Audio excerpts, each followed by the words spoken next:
Hello there, it's James Arnold Taylor, the voice of Obi-Wan Kenobi, Johnny Test, Fred Flintstone, and one of my personal favorites, Leonardo, and you are listening to Epic Tales from the Sewer.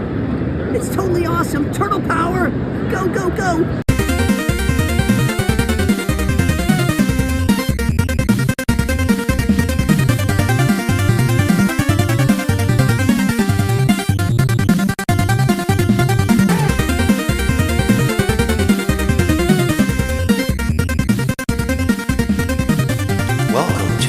Tales from the Sewers podcast. Strap into the party wagon and hold on to your pizza.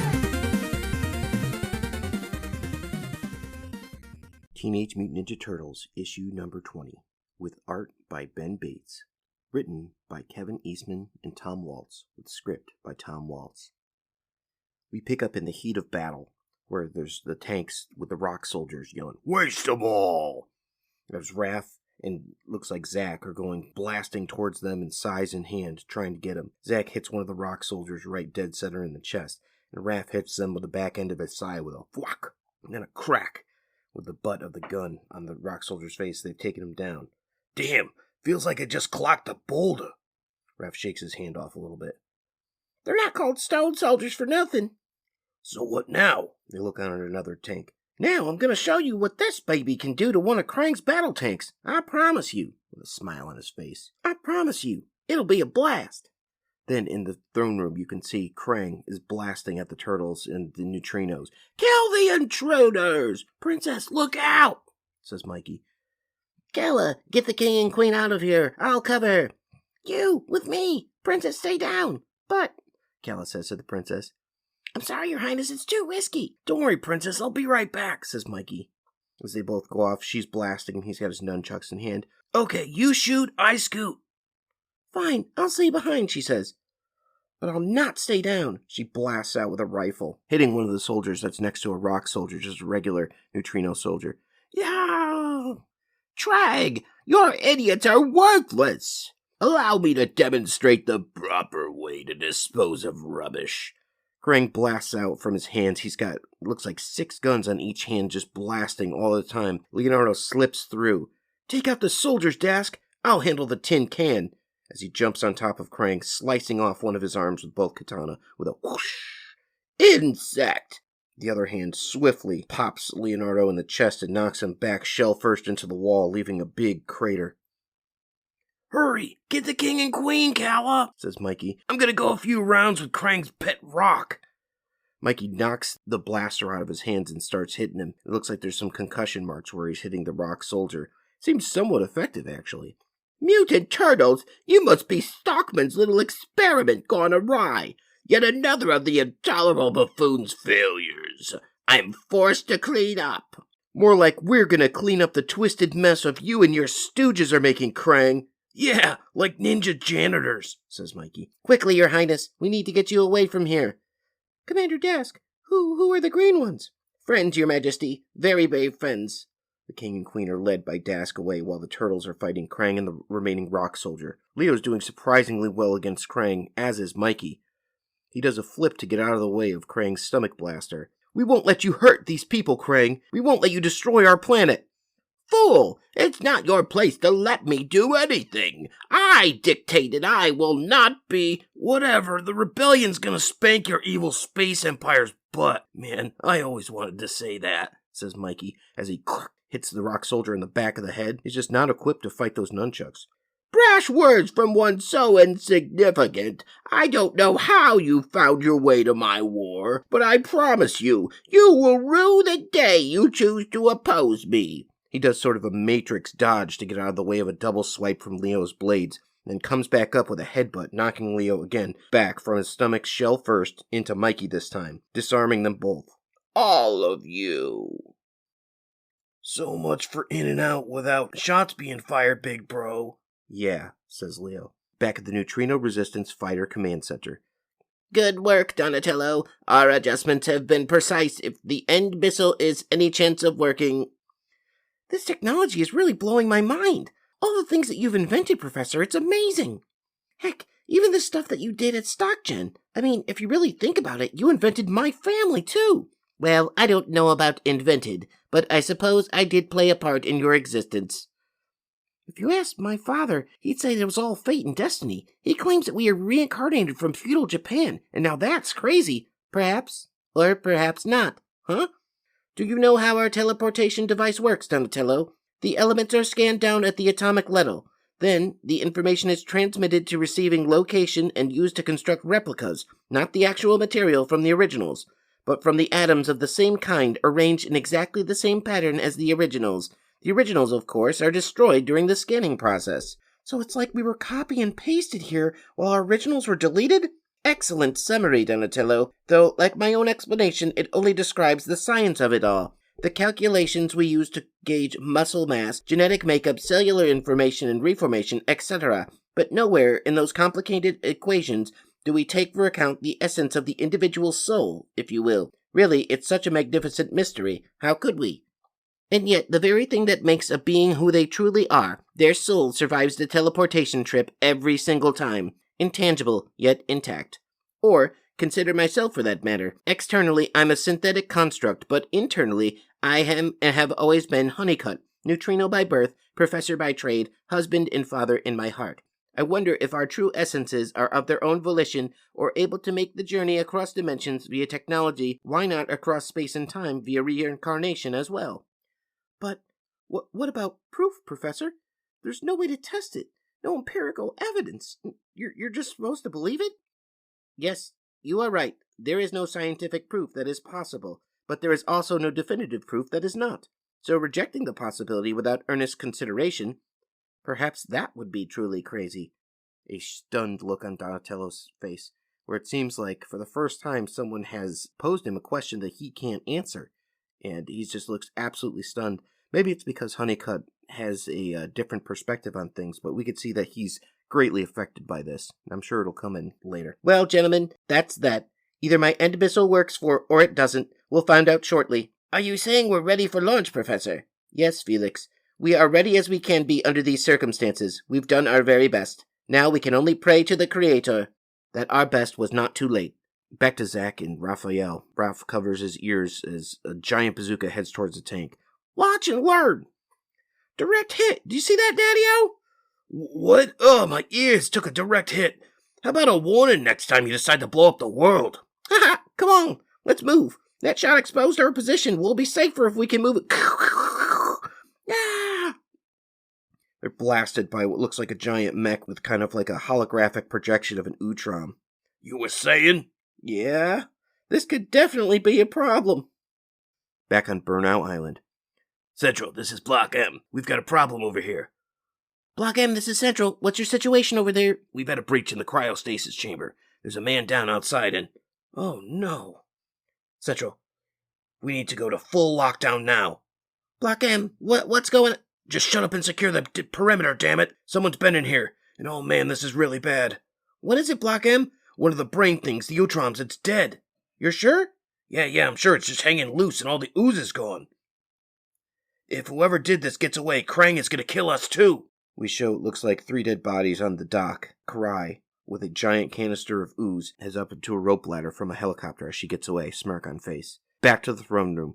Michelangelo and Leonardo, fighting and blasting just Krang's left at this point. You thought you could defeat me? And I am Krang, son of Queen. Mikey, watch out! I will not be stopped. Oof. He hits a piece of machinery at Michelangelo, knocking him down. Bro, this is total suck. And I thought Slash hit hard, man. Tell me about it. Hurry, your majesties. We must move quick. It's all right, Commander. I'll ensure your safety, says the princess. Princess, no, wait! As she blasts Krang right in his armhole where Leo slashed off the arm. What? You dare, you insolent brat! Krang blasts back at her blaster. Ah! Direct hit, shattering the blaster. Princess! Says Mikey. Okay, that's enough, creep face. Nunchucks in hand, now he goes directly at Krang, hitting him right in the false head. Woof! With a quick whack back, just as he had done with Leonardo. Yes, you are correct enough, mutant.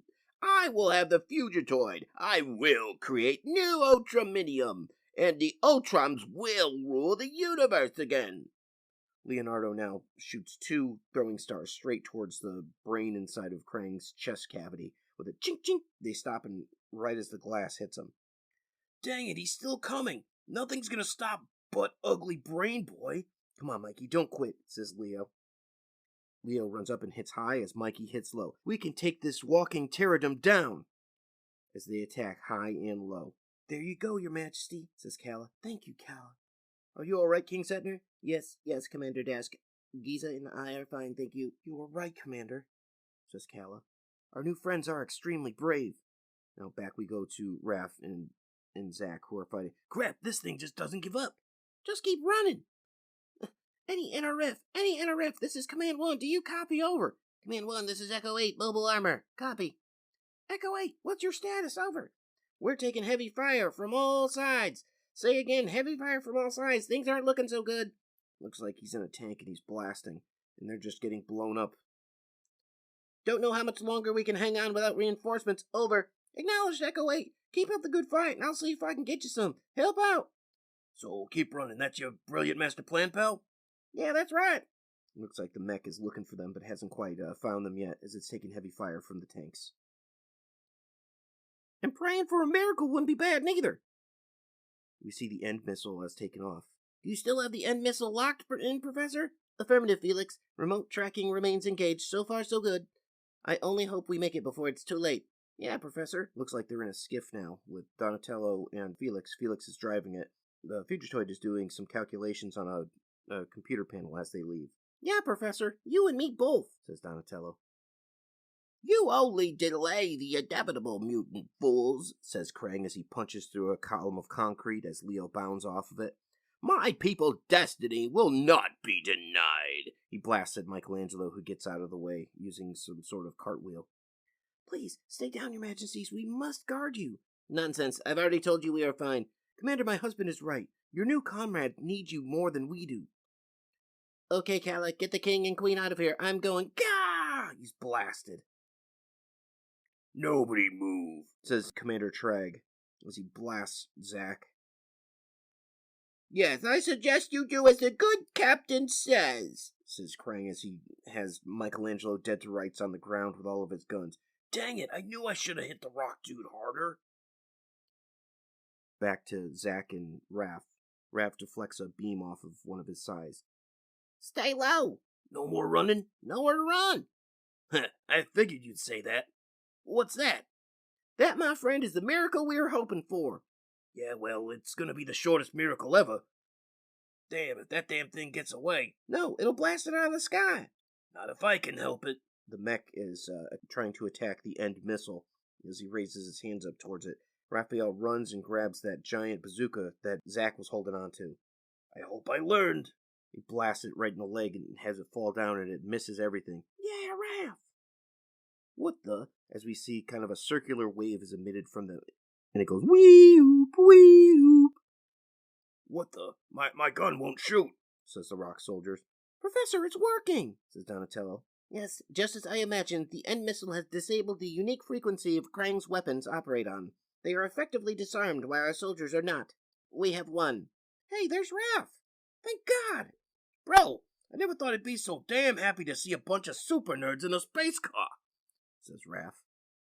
That's it. Lower your weapons. Though I've enjoyed our little sparring session, I know you have lost. You know what I truly desire.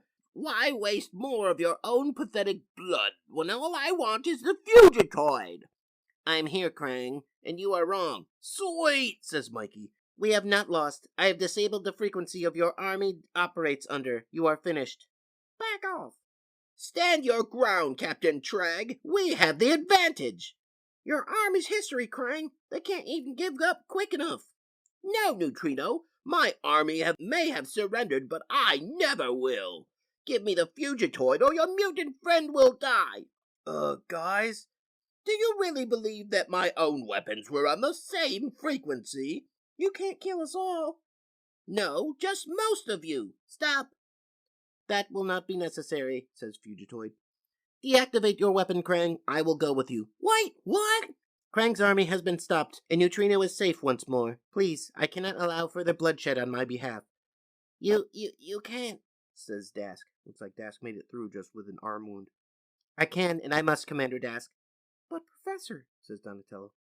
It's all right, Donatello. The battle is won, but the war goes on. This is what I must do. You must work against the Technodrome. There's time yet, but not much together we can continue the fight.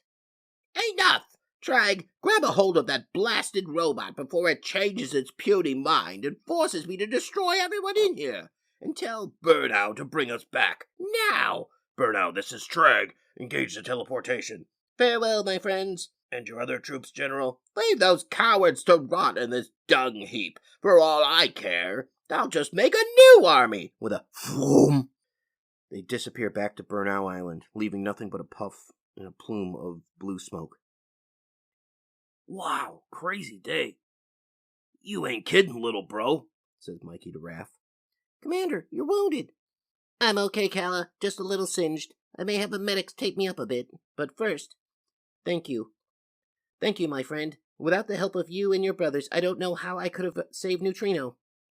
It's been a true honor to fight alongside all of you. Same, Commander. We're just happy we could help. Yes, your bravery is astounding to behold. Especially Michelangelo's. Aw, snap! As the princess gives him a little kiss on the cheek. He's blushing. Each of you has, in your own way, proven courageous beyond words. Please. From my family, from our planet, we know that you are eternally in your debt, says the king. Forever our heroes and forever our friends, no matter where you might be. Back in the basement to the new lair, we see Casey is there with April, as she's looking kind of forlorn. We've lost him, Casey. Don't say that, April. No, we have, and it's all my fault. Maybe if I hadn't talked them into going with me to the park, I'd just gone to talk to Chet alone, maybe. No, April, it ain't your fault. The guys would do anything for you, no matter the risk. Those green knuckleheads, they love you as much as you love them. You know that. And so do... As she looks into him, as they're just about to kiss as he holds her, you hear a foom. What the? Cripes, Casey! That any way to greet your long-lost pals? Says Raph. Guys! Says April as she hugs Donnie and Mike at the same time. A hug and a kiss in the same day. I rule. Hi, April. Raph, man. Yeah? Casey Jones, Miss O'Neill, is everything all right? Father! My sons, is it really you? Yes, Sensei. And wait till we tell you where we've been. And that's the end of issue 20. Teenage Mutant Ninja Turtles Micro-series, Krang. Written by Josh Williamson. Artwork by Mike Henderson. Colors by Ian Herring. With lettering by Sean Lee. Krang, seen as Burnow Island. How did this happen? Says General Krang.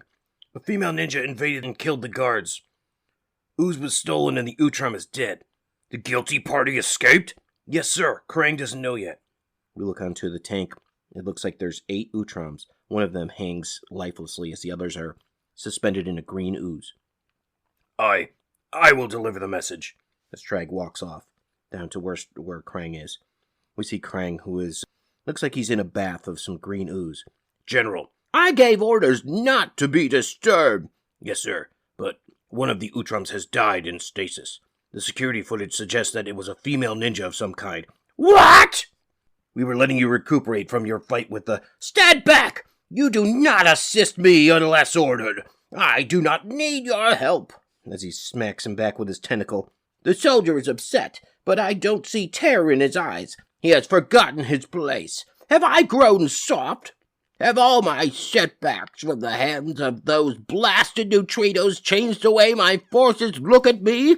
Do they see me as weak? I was not always as powerful as I am now. Planet Utrominium in a flashback. Bring me my walker, you worthless toads. In my youth I was more dependent. I demand you bring my meal to me, and bring me a different screen. I'm bored with these. Yes, Krang, says them. That's Master Krang! Krang, are your own tentacles broken, or are you too busy with your little games to do anything for yourself? But, Father, I merely thought that I needed to show them their place, that I could be as great a ruler and leader as you. A ruler, perhaps, but never a leader, Krang. But, Father, Emperor Quain, says one of the aliens. The council is ready to discuss the offensive against Traxxas, sir. Good. Follow me. Father, can I join you? Why? Why on Utrominium would I want you there? He says, as Krang sort of looks back to himself, down, dejected. My father's ancient enemy, Traxus, had been imprisoned on the penitentiary of Morbius, a planet with a hostile environment where the Utrom's High Council's most dangerous political prisoners were held. Traximus actually appears to be exactly what Krang's android body looks like. Now he had overthrown the prison guards and assembled an army of men who hated my father as much as he did. They were plotting to demise of the Utrom Empire. My father and the council planned the attack to squash the rebellion.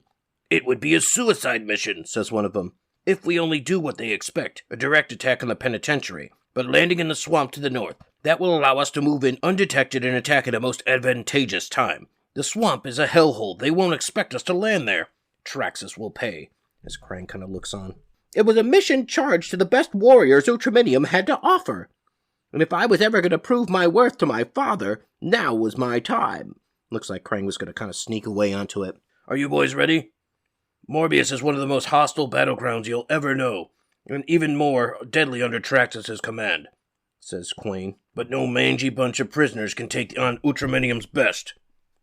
I knew the risk of stowing away, and the sense of danger was exhilarating. After a lifetime of safety and comfort, I would finally know battle, and I would dominate. I would return home as a hero. Spaceship lands in the swamp. For once, my father would be proud of me. And after our position is secure, you'll head for high ground. I want to know exactly what is between us and that penitentiary. Traxus won't know what hit him, as they step on a landmine with a huge explosion. Commander! Don't move! They mined the area! What's that noise? Another of Quain's classic sneak attacks, says Traxus. Those just never get old, do they? Attack! As he comes from atop, like a skiff or something like that, blasting down at them. Traxus knew my father's tactics too well. He had prepared the area, and then they waited to shoot us like chained beasts. I had never imagined such destruction. They're all blasted. This is the finest Quain could send. My old enemy has lost his fire, as he steps on one of the Utroms and just splats him. Destroying him is going to be easier than I thought. Leave them to burn. We'll return when the stench has been blown away by the wind. Whether it was by luck or by fate that I made it out of the attack alive, I didn't care. There were more pressing issues at hand. The swamps of Morbius were infamously dangerous. Plants, animals, terrain, all deadly. An acid rain alone was strong enough to kill. If I didn't move quickly, I would die, as he leaves his shell, then kind of wanders off grabbing some components. And I would be undiscovered alone, never to lead my people. My father was right. I had made myself worthless, destined to die like prey. It looks like a Nile monitor is kind of chasing him, a giant lizard as he runs away.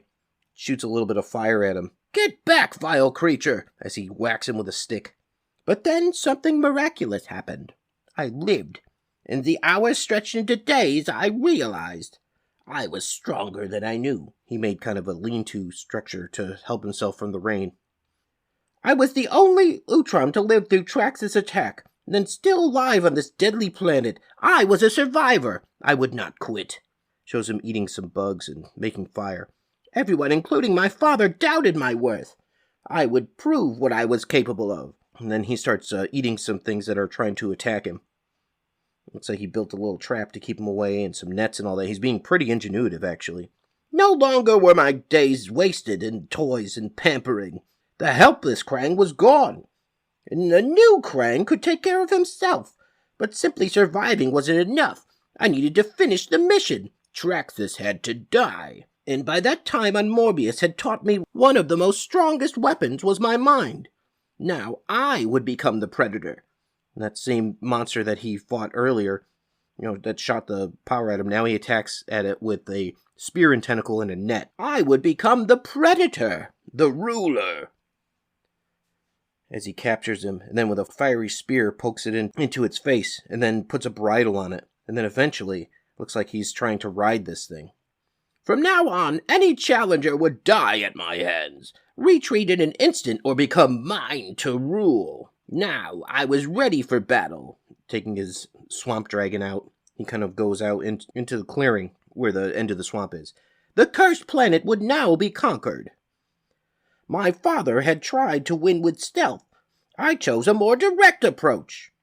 So Krang is now climbing up and ascending the side of the wall with this swamp dragon. Traxus! I am Krang, son of Quain, and I order you to surrender, Traxus. Surrender now! So the spoiled prince has come to show off his new pet. You have defied my father for the last time, Traxus. You will pay for your disobedience. Sir, let Trag and I... No, Granitor, I can take on this pathetic little Utrom myself, and then I'll send his lifeless body back to his father so Quain can add this to his long list of failures.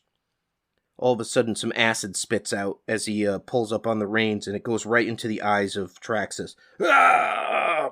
Krang jumps off. Die! Die! Stabbing him in the back of the neck, killing him quite easily. What are you doing? You have bested our greatest warrior. You are now our master. It is the way of our people. We await your first command. Save Traxus' body. I have a new plan for it. From there, taking over Traxus' army was easy. With Trag and Granitor's help, many of Traxus' men saw that I was the future, that I was the true leader, and they pledged their lives to me.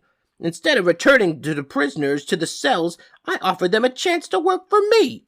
Some took the offer, some didn't, as he shows him actually using a hand blaster to vaporize them. Krang, now settled into Traxus' body, is the classic look that we see now, with kind of like the humanoid android with him in the stomach. By the time my father arrived, all of Morbius was mine. I have a hard time believing that Krang could ever. Greetings, Emperor Quain. My army is at your disposal. We show that Traxus' body now has that classic look of General Krang, with Krang in the stomach talking to his father. It is good to see you, my son. That was the first time my father had called me his son in ages. Finally, he looked upon me as I deserved, with respect. Please, forgive me, General Krang. I'll understand any punishment you give, sir. Don't burden yourself with those kinds of thoughts, soldier. Come, come. Go ahead and help me. I give you permission. Don't make me order you. Yes, General. As he attacks him. No underling will ever consider me to be only as strong as my armor, and I will not let my father nor my people down. New Ultraminium will rise and rule this decision. In every dimension, no one, Neutrino, ninja, or mutant, will stand in my way. As Krang looks like he has killed Trag, who just stands there on the side of his bath. And that's the end of the Krang miniseries. IDW Micro-series, Baxter Stockman. Written by Eric Burnham, with art by Andy Kuhn. Colors by John Raunch, and letters by Tom B. Long. Burnow Island. I've been here for too long, playing lackey to the extra-dimensional warlord Krang. He tasked me with overseeing the completion of the Technodrome, a work so terrifying in proportions and limitless possibility. I've been long doing my best to learn more than Krang is willing to share, but I'm barely scratched the surface. Baxter looks down, has a light behind him as he's working on something, and just wipes his brow. I still understand enough. Krang intends to use the Technodrome to terraform the Earth, remaking it better to suit his people's needs. But such an extensive change would not suit my own. I can live with a dictator. Dictators could be influenced or replaced, but Krang's radical transformation of the ecosystem would be irreversible. If it would render the Earth unfit for human habitation, I obviously can't allow that, but I can't openly defy Krang. We see Baxter's in a white lab coat working, and then the Mousers are handing him instruments as he's working on something. This leaves me with a problem, but all problems have a solution. My father taught me that. We see a man and his son who are playing chess, looks like outside in the park. This is Baxter's father and him. You just have to learn to think, son. When you think, you can turn actually anything into a win, and winning is what life's all about. Dad, a dumb game can't teach me to think. I can do that already. This game forces you to anticipate obstacles and how you'll get past them. If you already know how to do so well, then why do I keep beating you? I almost won the last one. You just got lucky. His hand slams down on the board with a thud. Luck is a bunch of superstitious claptrap. We believe only in the power of our minds and what we can accomplish with them. Now, set the board up again. The kid's kind of taken aback as his father's shouting at him over the chess match. Krang pops up on the video. Stockman, I expect you to answer immediately when I call. I want a status report. My, apologies, General. I was in the middle of some rather complex calculation. As for the Technodrome, it remains on schedule, just as it was the last time you asked. I would prefer ahead of schedule. I'm tired of waiting. Do you want it done sooner, or do you want it done right? You seem to be under the impression that I'm offering a choice. Perhaps if you weren't focusing so much on your little side projects. This is for the Technodrome, General. I fail to see the connection. We can see now on the operating table looks like a cybernetic fly.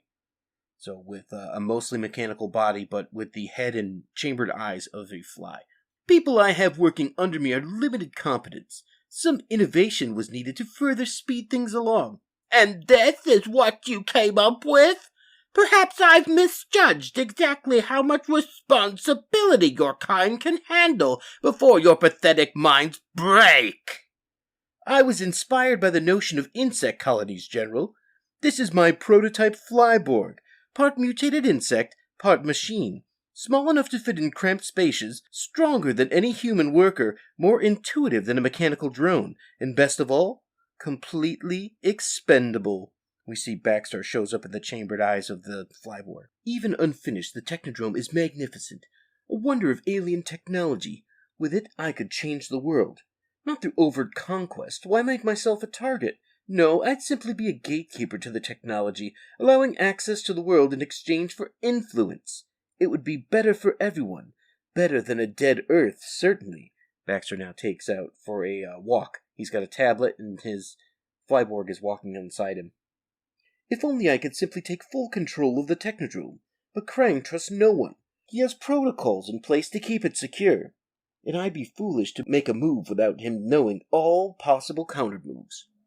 The computer systems are monitored, and security is too tight even for me to wander freely. If I investigate anything directly, then I get caught, then I lose. If Krang realizes what I know, he restricts my access, and I lose. If I do nothing, and he successfully terraforms the Earth, I become, at best, a pet, and I lose. Dr. Stockman, what is this thing and why is it in here? Nothing, says the Flyborg, as a rock soldier questions it. What, did it just say something? Nothing, not expendable thing, says the Flyborg, shaking his robotic fist. Interesting. Wasn't expecting that level of cognitive function, but still, tick, tick, tick. He hits a button on the pad, zzz, electrocuting the Flyborg, who shows to be in incredible pain. Who takes off some of his shell and starts freaking out. Well, I didn't expect that either, says Stockman. Shut down your mutant, Doctor, or we will fire. And what? What if there's a ricochet? Shut it down, Doctor. I can't. Then it better get down on the ground on its own. You better hear me, Bug. I said down now. Will not submit. And with a leaping barrage, with 2 fists made of metal, smacks the rock soldier, knocking it unconscious.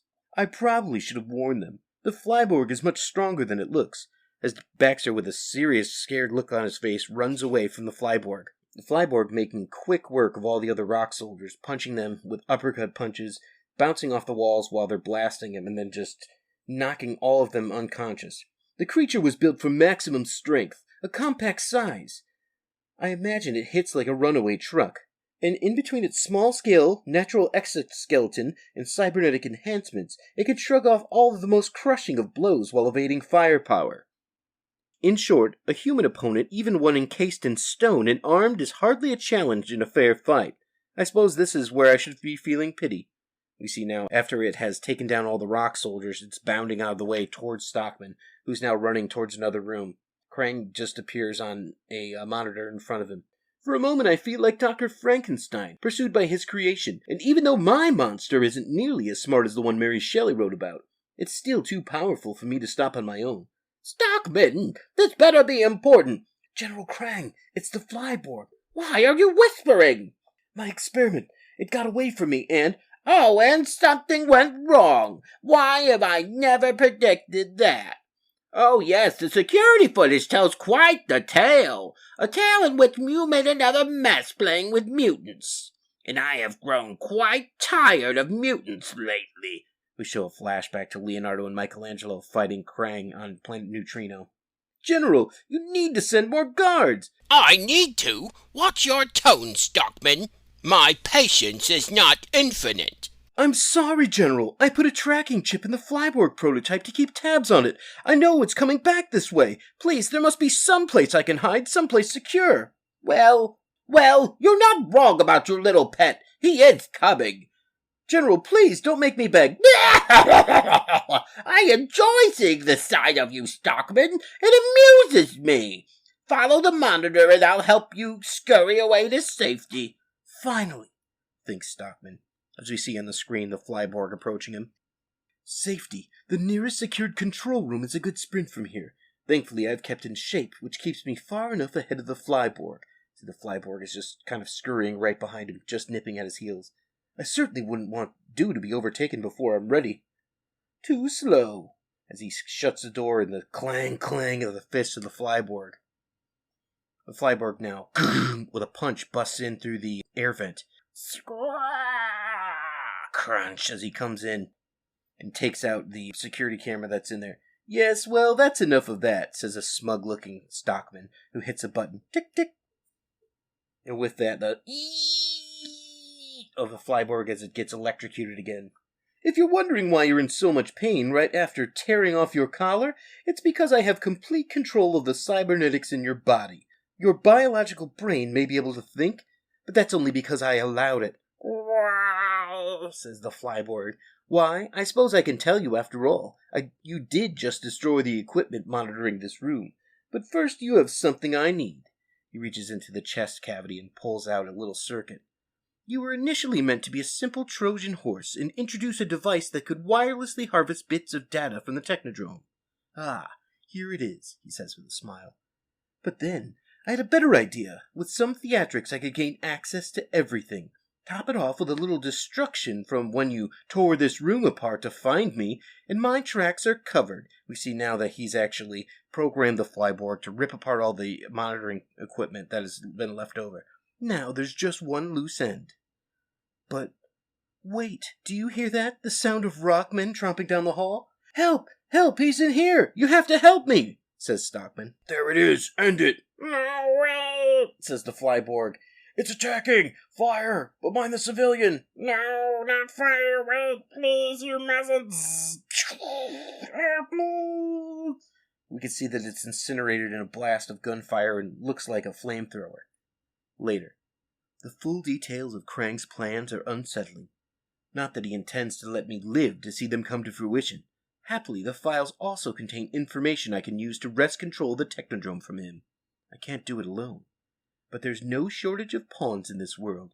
We see behind him there's all these tanks, and in the tanks are the mutated cybernetic bodies of Flyborgs. There's at least 10 of them behind him. The Fugitoid, for instance, as a picture of Dr. Honeycutt comes up on his monitor. His mind is responsible for much of the Technodrome, and Krang actually fears his talent for invention. That alone makes him the perfect instrument for my plans. Yes, I'd call that a check, a sneer across his lips. Flashback to a much older scene of a fully grown Stockman with his father, now sitting as they try to play chess in the exact same place that they would. Wait, did you say a check? A little early, son. We haven't even started playing the game. Oh, we've been playing the game for years, Dad. Here. What's this? He hands him a letter. Is this some kind of joke? Not really. Your office is being cleared out as we speak. But don't worry, I'll take good care of StockGen now that I'm in charge. Why would you do this? I taught you everything you know. Yes, you did. I admit I came out here today because I wanted to know if you saw the takeover coming. Maybe had one more trick up your sleeve. Frankly, I'm a little disappointed that you don't. But hey, I won. And that's what life's all about. Right, Dad? And that's the end of the Baxter Stockman miniseries. It's pizza time. And now, in a segment that we call Pizza Time, where we discuss any Teenage Mutant Ninja Turtle or pizza-related food, I give you Pizza Time. Hello, everybody. Your pizza time today is most fitting for an episode about Krang. It is called The Pizza Alien. Pizza aliens are pizzas with pepperonis for eyes and green tentacles that pop out. Here is the recipe using spinach. Serving size about 4 to 6. Cooking time 40 minutes. This recipe is a little bit different. It's taken from a book called Ninja Turtles Cookbook, Cowabunga in the Kitchen by Lauren Perry. Ingredients. 1 pizza base, or roll out your dough on a pizza sheet or pizza peel as previously described on our other episodes. 1 tablespoon of olive oil. 1 teaspoon of garlic, minced. 1/2 cup ricotta cheese. 1/2 cup of spinach. Salt and pepper flakes. 1 teaspoon of oregano. 2 cups mozzarella cheese, grated. 1/4 cup Parmesan cheese, grated. Instructions. Add the pizza base or roll out your dough to a tray and brush with oil. Sprinkle garlic and spinach all over it, followed by salt, pepper, and oregano. Sprinkle Parmesan and mozzarella and bake in a preheated oven to 425 degrees ovens for 20 minutes. Slice and serve. Lighten it up, dudes. You can try it with whole wheat pizza, or you can do this with a pre-existing shell that's either frozen or just, wrapped. But that is your pizza for the day. Thank you, everybody. Enjoy your pizza alien. Cowabunga, dudes! Thank you for listening to the Epic Tales from the Sewers podcast. The Teenage Mutant Ninja Turtles were created by Kevin Eastman and Peter Laird. This podcast has no affiliation with Eastman, Laird, Mirage Studios, IDW Studios, Archie Comics, or Nickelodeon Studios. This podcast is a member of the Dorkening Podcast Network. Check out thedorkening.com for other podcasts. Epic Tales from the Sewers is recorded by Justin Cooper and Eric Will.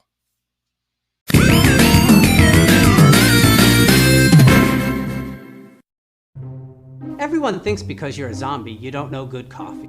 Well, they're wrong. We have very active lifestyles. It's not all wandering the countryside aimlessly or scaring passing motorists. And we all love a good cup of joe. And there's only one brew that gets my seal of approval. Deadly Grounds coffee is my guilty pleasure. Bold, robust, delicious. It's coffee that can wake the dead. With over a dozen different roasts and flavors, Deadly Grounds can satisfy the most finicky of coffee addicts. The aroma is so intoxicating. It brings all of my neighbors out of the woodwork. Deadly Grounds coffee. Coffee to die for and zombie approved. It's good to get a little deadly.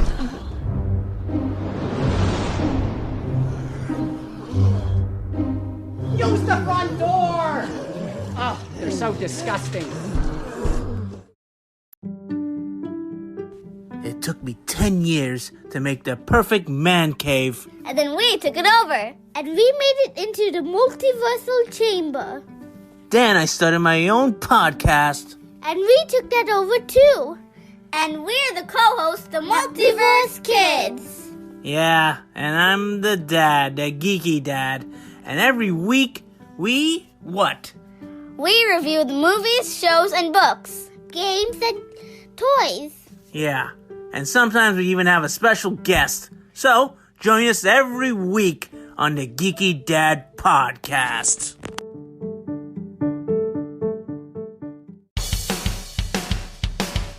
Greetings and shabibans. We are the Retro Redoctopus Cephala Podcast, a long-form bi-weekly show that celebrates all the things that made growing up awesome. Yeah, that sounds good, but I don't know what all those words mean. I think what Parasite seems trying to say is that on Retro Redoctopus, we explore a range of retro goodness, from toys, video games, and movies, to cartoons, and even snacks and school lunches. Oh. And we do it all with a positive spin, a slew of killer guests, and some very adult language. And you know what else is cool? No. This crazy show is part of the Dorking Podcast Network with new episodes every Tentacle Tuesday. What's that? And if waiting 2 weeks for a new episode gives you a sad, know that we drop bonus episodes all the time, like the off-format Crow's Nest and an interview series we call The Brig. You can listen to Retro Redoctopus on Apple Podcasts, Spotify, Stitcher, or any app that's cool enough to carry the only show that celebrates all the things that make growing up awesome. Do you like retro video games? 80s and 90s toys, and have a love for nostalgia. Hi, I'm Russ Lyman. What's up, guys? I'm Jay, the NES addict. Welcome to the Weekly Warp Pipe. Jump into the Warp Pipe with us and go back to revisit all the awesome things from our childhood. That's right, every week we discuss something new, like the hardest NES games. Or what it's like to get prizes out of cereal boxes. What our top 10 toys were. Battle Beast. No, dude, it was Ninja Turtles. Oh, yeah. Cowabunga. So be sure to check out theweeklywarpipe.com for more info. And we're proud to be a part of the Dorkening Podcast Network. That's right, you can join us every Saturday at 7 a.m. for new episodes anywhere you listen to podcasts. Or catch the video version on YouTube at the Weekly Warp Pipe channel. That's the Weekly Warp Pipe every Saturday at 7 a.m. The Weekly Warp Pipe. Do you like gaming? You know, this game would be better if it was a battle royale. Do you like technology? I bet this tech would work better if it was a battle royale. Do you like movies, TV shows, and everything else that me and Nate can't agree on? The Last Jedi was easily the best Star Wars film I have ever seen. That is the dumbest thing I've ever heard in my entire life. Everybody in this room is stupid now because of you. Talking Gaming and Tech is a bi-weekly podcast where we cover the latest and greatest in gaming and tech. Now part of the Dorkening Podcast Network. Talking Gaming and Tech is a podcast produced by Tech Prime Media. You can find us on YouTube and all other social media platforms. You can find Talking Gaming and Tech on Apple Podcasts or wherever else you get your podcast from. This podcast is filmed live. If you want to check us out while we're filming live, remember to follow links on social media and your comment might be read on air.